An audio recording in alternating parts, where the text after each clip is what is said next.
Hello दोस्तों। Railway NTPC 2025 में यह क्वेश्चन आया हुआ था। तो ये क्वेश्चन में चलिए देखते हैं क्या बोला है। C is the third proportional of 44 and B. If B is the sum of the first three even natural numbers, then find the value of C. Round off your answer to 2 decimal place. तो मतलब यहाँ पे बोला है C is the third proportional of 44 and B. मतलब 44 और B का third proportional C है। और साथ में ये भी बोला है कि B हैज़ 3 नेचुरल नंबर का सम। तो हमें C का वैल्यू पता करना है। ये क्वेश्चन करने से पहले मैं आपको थोड़ा सा कॉन्सेप्ट भी बता देता हूँ। तो कॉन्सेप्ट में यहाँ पे मैं आपको बताऊँगा फर्स्ट प्रोपोर्शनल क्या होता है, मीन प्रोपोर्शनल क्या होता है, third proportional, fourth proportional. Okay, तो सबसे पहले मैं आपको फर्स्ट प्रोपोर्शनल बताता हूँ। First proportional, first proportional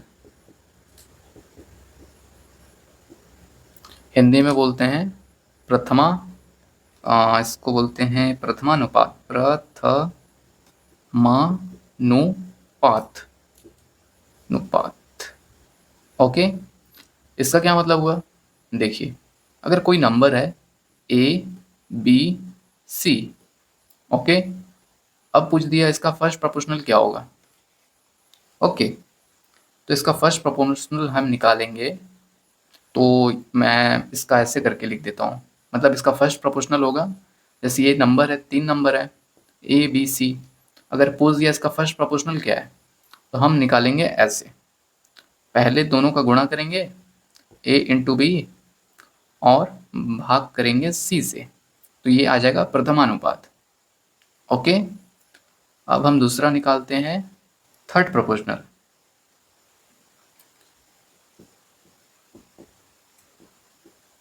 third proportional,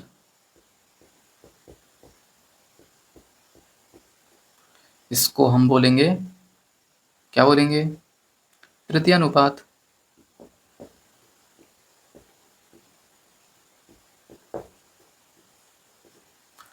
वैसे यहाँ पे 3 नंबर है, यहाँ पे मान लीजिए ये 3 नंबर है ए बी सी।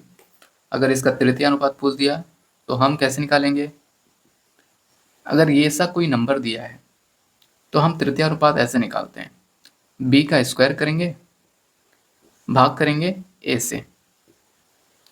मतलब कोई 2 नंबर भी दिया रहता है तो हम करते हैं ऐसा थर्ड प्रोपोर्शनल निकालने के लिए, मतलब बी स्क्वायर से, मतलब बी स्क्वायर करेंगे, उसके बाद फर्स्ट नंबर से भाग देंगे, तो ये आ जाएगा थर्ड प्रोपोर्शनल।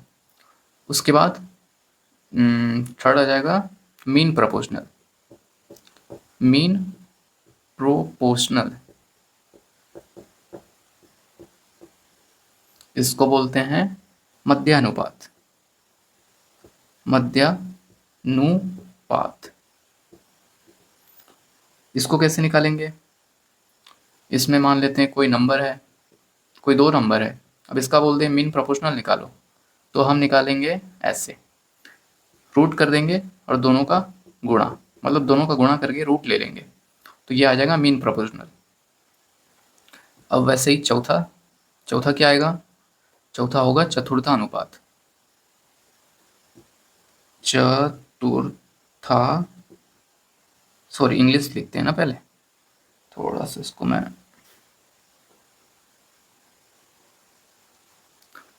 फर्स्ट हो गया, थर्ड हो गया, मीन हो गया। फोर्थ प्रोपोर्शनल,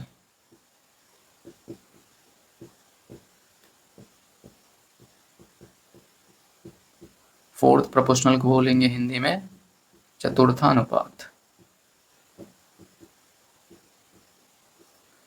मान लेते हैं ये नंबर है ए बी सी, कोई भी नंबर है।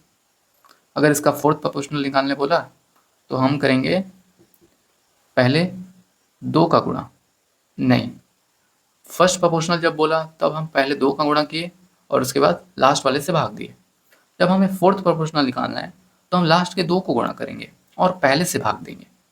ओके, तो ये हो गया बी सी गुणा में, उसके बाद भाग करेंगे ए से, तो ये आ जाएगा हमारा फोर्थ प्रोपोर्शनल। ओके, तो ये कुछ बेसिक कॉन्सेप्ट था।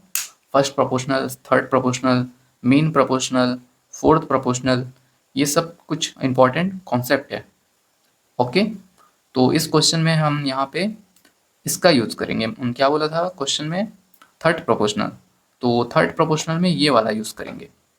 ओके, बी स्क्वेयर अपॉन ए। तो चलिए देखते हैं, मैं इसको मिटा लेता हूँ, उसके बाद हम क्वेश्चन करेंगे।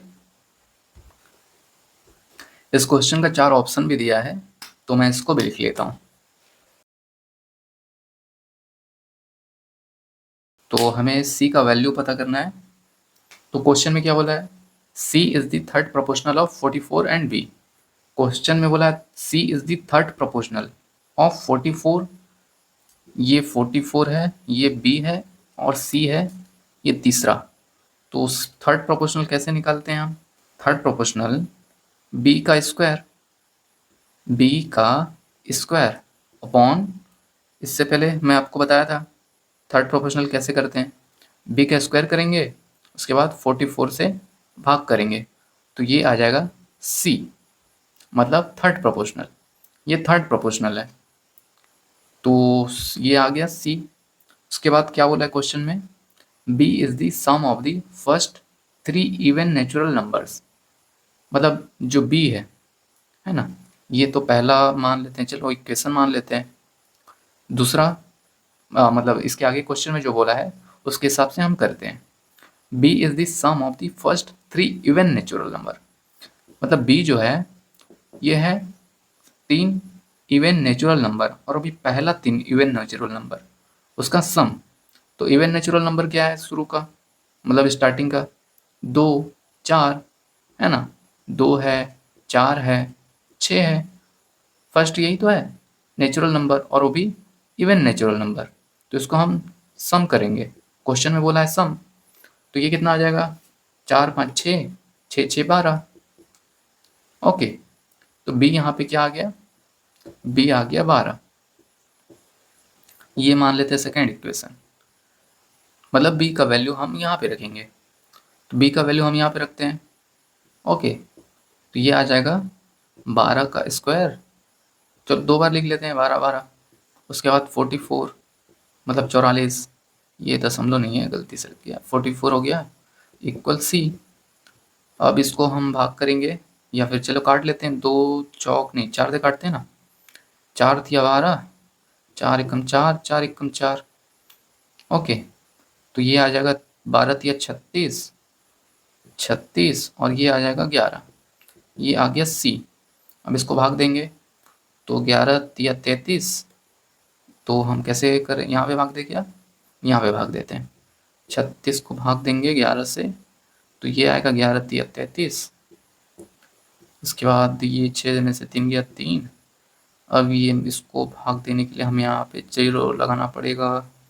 11 तिया 33 तो नहीं जाएगा, 11 दूनी जाएगा, 11 दूनी 22, फिर 8 दशमलव आ चुका है, तो यहाँ पे 0। उसके बाद 11 तिया 33, 11 छक्के 66, 11 सत्ते 77। तो ये आ गया 77। अब आगे ऐसा आएगा, लेकिन हमें क्या निकालना है? सी का वैल्यू, सी का वैल्यू निकालना है ना। तो भाग दिए तो ये आया, 36 को 11 से भाग दिए तो ये आया 3.27। यही तो सी का वैल्यू है, और यही हमें निकालना था। तो ये देख सकते हैं ऑप्शन में, ये नहीं है, ये नहीं है, ये नहीं है, ये आ गया पहला ऑप्शन, सॉरी ये ऑप्शन है ना, राइट है। तो पहला ऑप्शन हमारा राइट आंसर आ गया। ठीक है दोस्तों, मैं उम्मीद करता हूँ आप समझ पा रहे हैं। अगर कुछ डाउट आ रहा है तो आप पूछ सकते हैं। ओके, एक अंडर ग्रेजुएट का एग्ज़ाम आ रहा है, तो ये देख के जाइएगा।